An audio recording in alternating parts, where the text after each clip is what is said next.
Welcome to the National Investor Relations Institute conference from Orlando, Florida. My name is Will Briganti from Nasdaq Corporate Solutions, in for IR Magazine, and joining me today is Anthony Scaramucci. It's great to be here. Anthony, good to have you here. Thank you for having me, All right, Will. so for all of our viewers, Anthony is the founder of SkyBridge Capital and also a member of the Trump Transition Team. So let's talk quickly about the presentation that you just gave to the general session.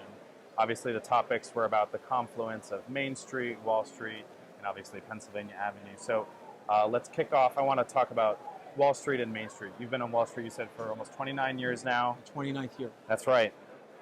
Is the playing field level for investors at the moment? Well, I would say in some ways it's level. In some ways it's very uneven. One of the things I mentioned in the general session is if you're a long-term investor in ETFs or indexes, you buy into the index. It's typically low cost to have that money administered / managed. And if you hold on to that for long periods of time, then you're in an even situation there. If you're day trading or you're trading up against a proprietary trading shop or a hedge fund manager that may have access to more information than you do, Will, or like in the book Flash Boys, there might be a data system that's racing ahead of you to the market, well, then you may be at a disadvantage. And so there's pockets of unevenness in the marketplace, but by and large, the system is fairly judicious to the retail investor. Sure. I'd like to get your quick comment right now on what's happening sort of in the IPO market. This is certainly something that Nasdaq follows very closely, obviously, but certainly as a leader in the asset management industry, in the alternative industry, we're seeing the fewest number of companies go public in over a decade. And I want to just get your kind of quick comments on that. It's very simple. It just has to do with money and opportunity costs. And so if you look at the excess regulation that's been put on over the last 8 years, you couple that with Sarbanes-Oxley, you blend that in with Dodd-Frank and all the other nonsense that's out there, you've crippled these companies' abilities to go public or maintain themselves as public companies. And so the threshold now, that bar is so high, Will, that companies like an Uber or Airbnb or companies like that would have been public 12, 24 months ago, or at a much earlier part of their capital formation cycle, which is way better for the American people, I might add, because now they have fractional ownership in these emerging technologies and these great future-leading companies.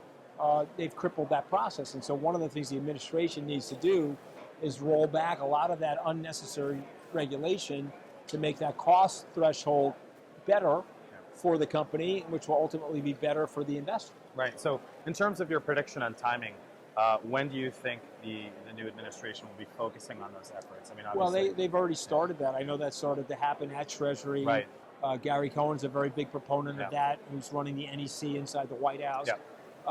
Wilbur Ross is a very big component of that at Commerce. Sure, Commerce, unfortunately, these things take a long time to unwind. But the good news is help is on the way. And I'm hoping that capital system will loosen.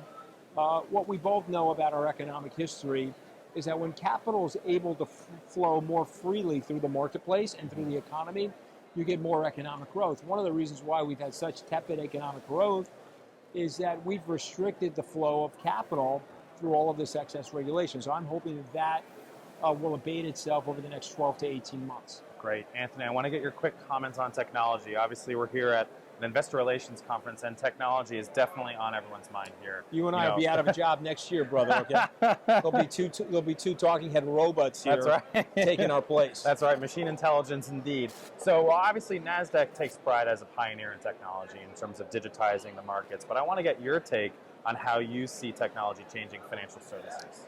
In so many spectacular ways. I mean, whether it's robo-advising, it's electronic trading, systems of machine learning, artificial intelligence, to data trend and pattern recognize to create excess opportunity for investors. But I think in general, additional automation throughout the economy will be scary in the beginning because it'll lead to labor issues and labor surpluses and perhaps job displacement. But in general, if you look through 5,000 years of world history, these things have a tendency to create abundance, Will. Sure.